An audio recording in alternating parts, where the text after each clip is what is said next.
gratitude to Mozambique for convening this annual open debate of the Security Council on a matter of vital importance, and thanks the Secretary General for the annual report of the protection of civilians in armed conflict. The report gives an opportunity to assess the state of protection of civilians in the world, and the findings continue to underscore two major facts. There are far too many conflicts in the world, some protracted with a duration of more than 30 years, and the shocking toll of armed conflicts of civilians in many conflict zones in the world. Over the course of 25 years since the adoption of Security Council Resolution 1265 in 1999, we have collectively invested in enhancing the protection agenda, strengthening its architecture, establishing monitoring and accountability mechanisms, and through substantive policy discussions, we continuously developed a shared understanding of what protection mandates entail for UN peace operations. We welcome the fact that the protection of civilians agenda is prioritized in Resolution 2719 in the planning as well as the concept of operations and rules of engagement of African Union-led peace support operations. Djibouti, as one of the highest per capita contributors of uniformed personnel to UN peacekeeping support mandates, and anchored on protecting international humanitarian law when mitigating armed conflicts.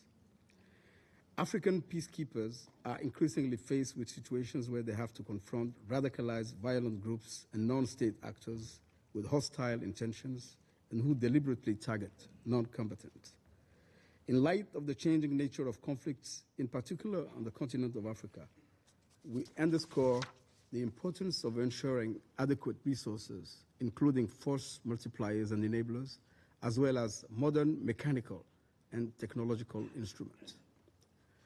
Notwithstanding this progress, Djibouti is deeply disturbed by the continued erosion of compliance with international humanitarian law and international human rights law. In too many places, civilians in conflicts are vulnerable to the consequences of war. Instead of endeavoring to limit the barbarity of war, we note deliberate targeting and killing of civilians, destruction of civilian infrastructure, including hospitals and schools. The integrity of UN facilities and premises must be protected at all times under international humanitarian law. Civilians must be protected in Sudan, Ukraine, and most terribly Gaza, to mention just a few. Israel, which seems to have decreed Palestinians unfit to live, is committing wide-scale genocide in Gaza and continues to unashamedly rationalize the killing of civilians and the use of starvation as a method of warfare. The assault on Rafah will further compound a catastrophic humanitarian situation. Mr. President, these extremely negative developments threaten 25 years of progress.